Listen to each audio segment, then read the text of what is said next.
नमस्कार दोस्त, मैं विकास विश्वकर्मा आप सबका स्वागत करता हूं विकास स्टडी पॉइंट में। दोस्तों, इस वीडियो में हम बात करने वाले हैं क्लास 12 का पॉलिटिकल साइंस। जैसे कि आप लोग को पता है, आपका प्री बोर्ड चल रहा है और 23 को आपका पोल साइंस का पेपर है। तो उसके लिए जो जो क्वेश्चन इंपॉर्टेंट है वो मैं आपको बता देता हूं।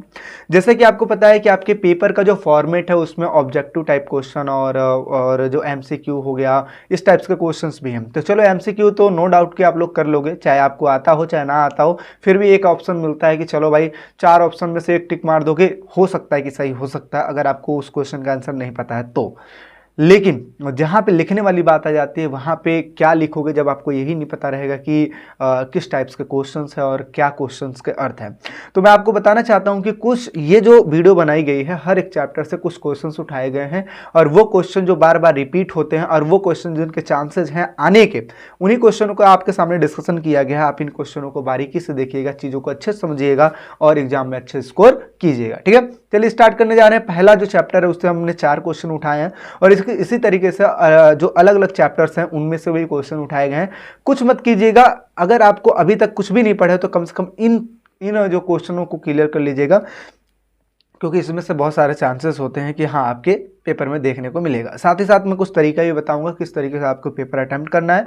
अदरवाइज मैं एक चीज़ और मैं बोलना चाहता हूं कि अलग से मैं वीडियो बना दूंगा जिसमें किस तरीके से आपको पेपर को अटेम्प्ट करना है उस चीज़ के ऊपर। ठीक है, कैसे लिखना है, कैसे क्या क्या सारी चीज़ें, वो सारी चीज़। ठीक है, तो चलिए मैं आपको बताने जा रहा हूँ। पहला जो क्वेश्चन आपका है कि सोवियत संघ के विघटन के कोई कारक, 6 कारक लिखिए। यानी कि यहाँ पे देखिए 6 कारकों की बात की गई है। कारक का मतलब होता है एक तरीके से समझ लो कारण, यानी कि ऐसे कौन कौन से कारण हैं जिसकी वजह से सोवियत संघ का विघटन हुआ। तो ये आपसे क्वेश्चन क्वेरी किया जा रहा है। तो इसमें क्या है, आपको लिखना है और इसका आंसर कहाँ मिलेगा सर? चलो, आप तो क्वेश्चन बता दिए, आंसर कहाँ मिलेगा? तो आंसर के लिए मैं आपको बता दूं, कुछ बच्चों के पास तो ऑलरेडी मेरे नोट्स हैं और कुछ बच्चे जो जिनके पास नोट्स नहीं है, डिस्क्रिप्शन में मेरा नंबर है, आप उससे व्हाट्सएप पे मैसेज कीजिए और वहां से आप नोट्स पाइए। ठीक है, अच्छे से पढ़िए और सारे क्वेश्चनों का आंसर आपको देखने को वहां पे मिल जाएगा और विथ ईजी लैंग्वेज में। तो करना क्या है, सबसे पहले क्या है कि जैसे आपके सामने ये क्वेश्चन आ गया तो सबसे पहले उसमें है 6 हेडिंग्स आपको लिखने हैं। 6 हेडिंग्स लिखने के बाद उसको 2 लाइन में एक्सप्लेन कर देना। चलो मैं आपको बता देता हूं। जैसे पहला क्वेश्चन है, पूछ लिया 6 कारण लिखिए। तो जैसा कि आपको पता है कि सबसे पहला अगर कारण मैं बताऊं कि सोवियत संघ में साम्यवादी व्यवस्था थी और साम्यवादी की जो वहां पे कम्युनिस्ट सरकार थी वो जनता के प्रति जवाबदेह नहीं थी। और आपको ये भी बात पता है कि जब सरकार जनता के प्रति जवाबदेह नहीं होती है तो जनता के मन में सरकार को लेकर नेगेटिविटी आ जाती है और जब नेगेटिविटी आती है तो भाई आंदोलन शुरू हो जाते हैं, विद्रोह शुरू हो जाते हैं। तो ये भी एक पहला कारण हो गया।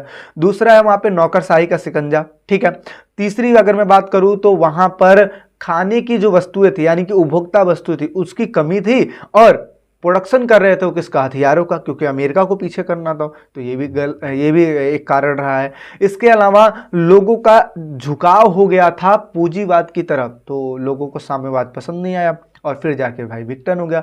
तो इस तरीके से कुछ 5-6 कारण हैं, आपको उसको लिखने हैं और उसको 2-2 लाइन में एक्सप्लेन कर देना। नहीं भी एक्सप्लेन कर पाते हो तो एटलीस्ट उससे रिलेटेड कुछ कुछ पॉइंटों को आपको लिख देना। ठीक है, इससे क्या होगा कि आपको 6 में 6 नंबर मिल जाएंगे। यहाँ पे मैं आपको बता दूं कि कई सारे बच्चे कहते हैं भैया मुझे एक लाइन के 6 पॉइंट याद है। तो यहाँ पे देखिए, मैं मानता हूँ आप 6 पॉइंट लिख दोगे, लेकिन ये टीचर के ऊपर डिपेंड करता है कि 6 में 6 नंबर दे या ना दे। क्यों? क्योंकि आपको पता है 6 नंबर के क्वेश्चन है, कम से कम इसको 150 वर्ड में लिखना है। ठीक है, इससे ज्यादा नहीं होना चाहिए, नहीं तो मतलब थोड़ा इंप्रेशन कम पड़ता है। अदरवाइज कम से कम अगर देखा जाए तो 120 से लेकर 150 के बीच में इन वर्डों को लिखना है। तो कम से कम इतने तो होने चाहिए, 10 लाइन 12 लाइन तो होने चाहिए कम से कम, तभी तो कर पाओगे। तो इसी वजह से आपको इस तरीके से करना है, या तो हेडिंग्स देने हैं नहीं तो लाइन वाइज लिखना है। दूसरा क्वेश्चन क्या है, सोवियत संघ के विघटन के कोई 6 परिणाम, यानी कि सोवियत संघ का जब विघटन हो गया तो क्या क्या परिणाम निकले, ये क्वेश्चन आता है। तो नोट्स ले लेना, नोट्स में सारे क्वेश्चंस उसको रीड आउट कर देना और वीडियो ऑलरेडी बनी पड़ी है उसको देख लेना। ठीक है, एक चीज मैं और बता दूं, आपके लिए कार्टून जो है, जैसे कि बच्चे कहते हैं कि भैया कार्टून के ऊपर वीडियो बनाओ, कार्टून के ऊपर ऑलरेडी वीडियो बनी पड़ी है, मैप के ऊपर ऑलरेडी वीडियो बनी पड़ी है। बहुत सारे चांसेस होते हैं उसमें, जो मेन जो चीज़ है ना वही सारी चीज़ें डिस्कशन करवाई गई थी। पिछले साल भी बच्चों को बहुत ज़्यादा हेल्प हुआ था, इस साल भी हेल्प होगा। क्यों? क्योंकि वही चीज़ें होती है, बार बार रिपीट होती है। उन दोनों का मैं वीडियो का जो लिंक है मैं आपको डिस्क्रिप्शन में दे दूंगा, आप उस पर क्लिक करके देख लेना, ठीक है। कम से कम कार्टून की वीडियो और कम से कम मैप की वीडियो जरूर देख लेना, ठीक है। क्योंकि मैं सोच रहा था कि उसके ऊपर दोबारा क्या वीडियो बनाऊं, क्योंकि उतना टाइम तो मेरे पास था, उतना टाइम तो था नहीं, क्योंकि और भी चीज़ों को देखना था, आप लोग के लिए वीडियो बनाना था, इस वजह से मेरे पास उतना नहीं हो पाया। अदरवाइज आप उन्हीं को देख लोगे तो भी आपको ईजिली हो जाएगा, ठीक है। इसके साथ साथ अगर मैं बता दूं शॉक थेरेपी क्या है, तो जैसे कि आपको पता है शॉक थेरेपी एक ऐसा मॉडल था जिसके द्वारा साम्यवादी जो देश थे उनको पूंजीवाद की तरफ मुड़ना था, ठीक है। तो ये चीज है। अब आपसे क्वेश्चन पूछा गया कि क्या साम्यवादी से पूंजीवादी की तरफ संक्रमण का मतलब क्या होता है, एक तरीके से कन्वर्ट होना का ये बेहतर तरीका था शॉक थेरेपी। तो आप कहोगे कि हाँ ये बेहतर तरीका हो सकता है या ना, तो आपके ऊपर डिपेंड करता है कि, क्योंकि इसके जो नंबर मिलते हैं ना, ये आपके ऊपर डिपेंड करता है कि आप किस तरीके से अपने विचारों को व्यक्त किए हैं, ठीक है। तो ऐसे करके करना है, ठीक है। आगे सोवियत संघ की विशेषताओं की अगर मैं बात करूं तो सोवियत संघ एक तो उसका क्षेत्रफल ज़्यादा था, वहाँ पे टेक्नोलॉजी अच्छी थी, वहाँ पे पिन से लेकर कार तक, यानी कि कहा जाए तो छोटी छोटी चीज़ और बड़ी से बड़ी चीज़ हर एक चीज़ उपलब्ध थी, और हर एक चीज़ लमसम देखा जाए तो रियायती दामों पर उपलब्ध थी। इसके अलावा वहाँ पर बेरोजगारी नहीं थी। तो ये सारी उसकी विशेषताएँ हो जाएंगी। तो ये हो गया आपका पहला चैप्टर, ठीक है।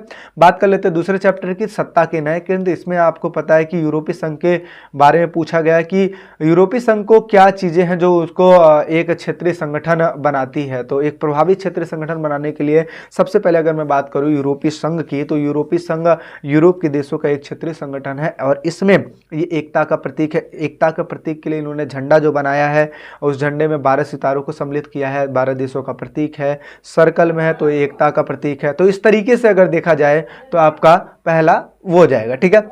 बात करते हैं दूसरा, यूरोपीय संघ और आसियान के झंडे की विशेषताएं बताइए। तो यूरोपीय संघ और आसियान के झंडे की विशेषताएं अगर देखा जाए तो यूरोपीय संघ का है जो यहाँ पे जो सितारे बने हुए हैं ना, इस तरीके से करके सितारे बने हुए हैं, और जो कि सर्कल में भी हैं, ठीक है। और इसके अलावा आसियान के झंडे की अगर मैं बात करूँ तो आसियान का झंडा कुछ इस तरीके से है, जिसमें धान की 10 बालियाँ हैं, है ना, कुछ इस तरीके से आपको देखने को मिलेगा, ऐसे करके सर्कल में है, ठीक है। तो ये भी चीज़ आप अटेम्प्ट कर सकते हैं अच्छे से। और इसमें एक पॉइंट और लिख सकते हो कि इनका साझा संविधान बनाने की प्रयास किया गया था, और इसके साथ साथ झंडा भी है, मुद्रा भी है ना। तो इस तरीके से इनको स्थापना दिवस भी है। तो ये इन चीज़ों को काफ़ी प्रभावशाली बनाती है। इसके अलावा सार्क क्या है, SAARC, यानी कि south Asian association for regional corporation, इसको दक्षेस भी कहा जाता है, ठीक है।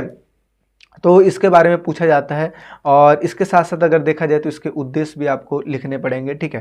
तो इन सब चीज़ का आंसर आपको नोट्स में मिल जाएगा। यूरोपीय संघ की कमियां क्या थी, तो यूरोपीय संघ की कमियां अगर देखा जाए तो इसमें जो सम्मिलित देश हैं उनमें थोड़े से कोऑर्डिनेशन की कमी है। जैसे ब्रिटेन ने अपने आप को यूरोपीय बाजार से अलग रखा था, मुद्रा को लेकर भी थोड़ा अनबन है ना। तो इस तरीके से इसकी कमियाँ भी हैं।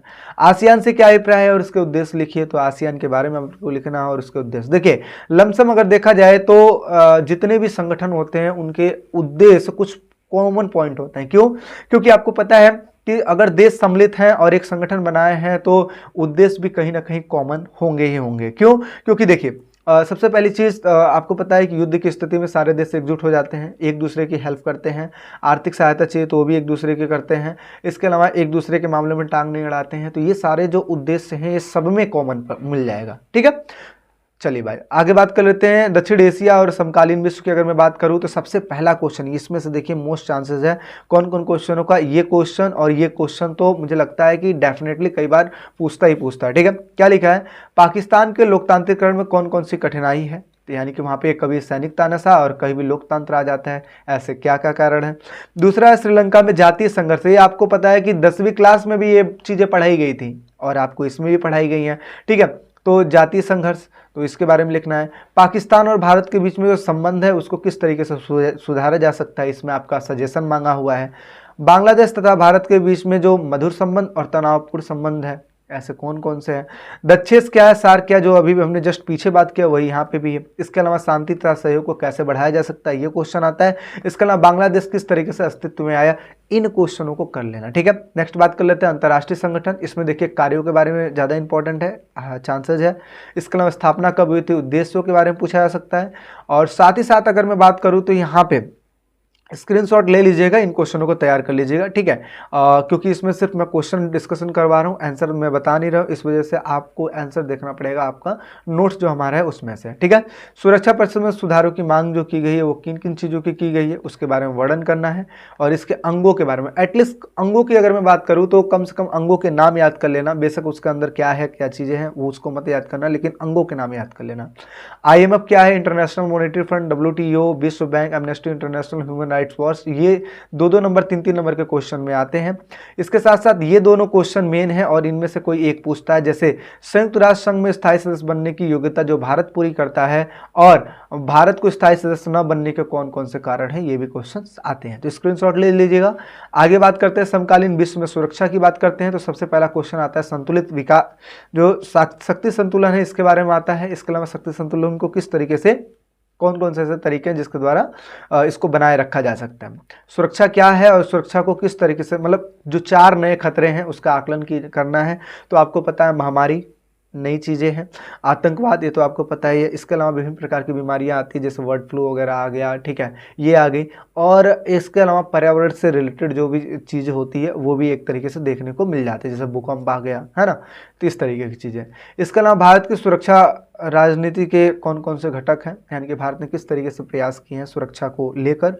इसके अलावा पारंपरिक सुरक्षा जो है इसके 4 कोई घटक बताइए, तो इसमें लिखना है निशस्त्रीकरण हो गया, शस्त्रों को कम प्रोडक्शन करना हो गया, है ना, तो इस तरीके से कर सकते हो। पारंपरिक सुरक्षा और अपारंपरिक सुरक्षा में क्या अंतर है इसके बारे में आपको करना है, ठीक है। तो ये भी क्वेश्चन आपका आता है 6 नंबर में, ठीक है। आगे बात कर लेते हैं पर्यावरण प्राकृतिक संसाधन, तो साझी संपदा क्या है, इसको बचाए रखने में अलग अलग लोगों की अलग अलग जिम्मेदारियां कैसे हैं। 1990 के दशक में वैश्विक पर्यावरण की सुरक्षा के कौन कौन से मुद्दे सामने आते हैं, पृथ्वी सम्मेलन क्या है और कौन कौन से सुधार करने चाहिए भारत को पर्यावरण को देखते हुए, और पर्यावरण सुरक्षा के 4 कोई उपाय बताने हैं। और इसके अलावा लास्ट जो अपना वो है चैप्टर जिसमें से वैश्वीकरण के बारे में पूछ लेता है, आर्थिक प्रभाव, राजनीतिक प्रभाव, सांस्कृतिक प्रभावों के बारे में पूछता है, और भारत ने किस तरीके से वैश्वीकरण को प्रभावित किया और वैश्वीकरण ने किस तरीके से भारत को प्रभावित किया। ये दोनों क्वेश्चन थोड़े से अलग हैं। पहले समझो भारत ने किस तरीके से वैश्वीकरण को प्रभावित किया, यानी कि भारत की जो चीज़ें हैं वो विदेशों में जा रही है, विदेशों वाले यूज कर रहे हैं, अपनी संस्कृति दूसरे देश में जा रही है, सब उस चीज़ को फॉलो कर रहे हैं, तो मतलब भारत ने वैश्वीकरण को प्रभावित किया। और वैश्वीकरण ने भारत को कैसे प्रभावित किया, तो विदेशों की जो सामान है जैसे जीन्स हो गया, जैसे खान पान की वस्तुएं हो गई, जैसे कल्चर हो गया, वो हम अपना रहे हैं, तो मतलब वैश्वीकरण ने भारत को प्रभावित किया। तो ऐसे क्वेश्चन हैं, ठीक है। आगे समझते हैं वैश्वीकरण के सकारात्मक और नकारात्मक प्रभाव के बारे में बात किया जाता है। तो इस तरीके से देखा जाए तो ये कुछ इंपॉर्टेंट क्वेश्चन है जो आपके सामने मैं लेके आया हूं। और साथ ही साथ मैं आपको बता दूं, अगर कोई बच्चा चाहता है कि आप हमारे ऐप से जुड़ने के लिए, तो वो हमारे ऐप पे जुड़ सकता है। ऐप पे उसको इजीली नोट्स भी मिल जाएगा, और साथ ही साथ अगर वो चाहता है कि हमारे कोर्स में इनरोल होना, तो एक मिनिमम कोर्स प्राइस देकर आप क्या करोगे कि इसमें इनरोल हो जाओगे, जिसमें सारी वीडियोज आपको मिलेगी, सारे नोट्स मिलेंगे, टेस्ट सीरीज भी होंगे, सैम्पल पेपर भी होंगे, important question, doubt classes, live classes, ये सारी चीज़ें आपको देखने को मिलेंगी। और यहाँ पे डाउट खुद से पूछ सकते हो, मतलब 1-to-1 भी कर सकते हो डाउट क्लासेस, ठीक है। तो ये सारी चीज़ हो जाएगा। और साथ ही साथ अगर आप सिर्फ नोट्स लेना चाहते हो तो नोट्स एक साथ भी ले सकते हो सारे सब्जेक्टों का। जैसे कि आपको पता है तो आपका प्री बोर्ड है, बोर्ड के लिए तैयारी करना है, जिसमें आपको पता है 1.5 से 2 महीने आपके पास है, तो इस तरीके से करना है तैयारी, तो एक साथ आप नोट्स लेकर भी पढ़ सकते हो। अदरवाइज एक सिंगल सब्जेक्ट का नोट्स भी लेके आप चीज़ों को कर सकते हो। तो आई होप सो आपको चीज़ें समझ में आई होंगी। और इसमें सिर्फ और सिर्फ मैंने क्वेश्चन को डिस्कशन किया है, सिर्फ पहले चैप्टर का, पहली बुक का। और अगर आपको आंसर चाहिए तो वो तो आपको पता ही है कि नोट्स में मिल ही जाएगा। और नेक्स्ट जो बुक है उसके बारे में मैं कल वीडियो आपको बनाऊंगा। और साथ ही साथ अब मैं जो वीडियो बनाऊंगा उसमें सोचूंगा कि उसमें, है ना, आंसर भी साथ रहेगा तो ज़्यादा ही अच्छा रहेगा। तो चलिए मिलते हैं फिर नेक्स्ट वीडियो में। अभी के लिए टेक केयर, बाय बाय। और अगर चैनल पर नए हैं तो लाइक शेयर सब्सक्राइब जरूर कीजिएगा। बाकी मिलते हैं एक नेक्स्ट वीडियो में। अभी के लिए टेक केयर, बाय बाय।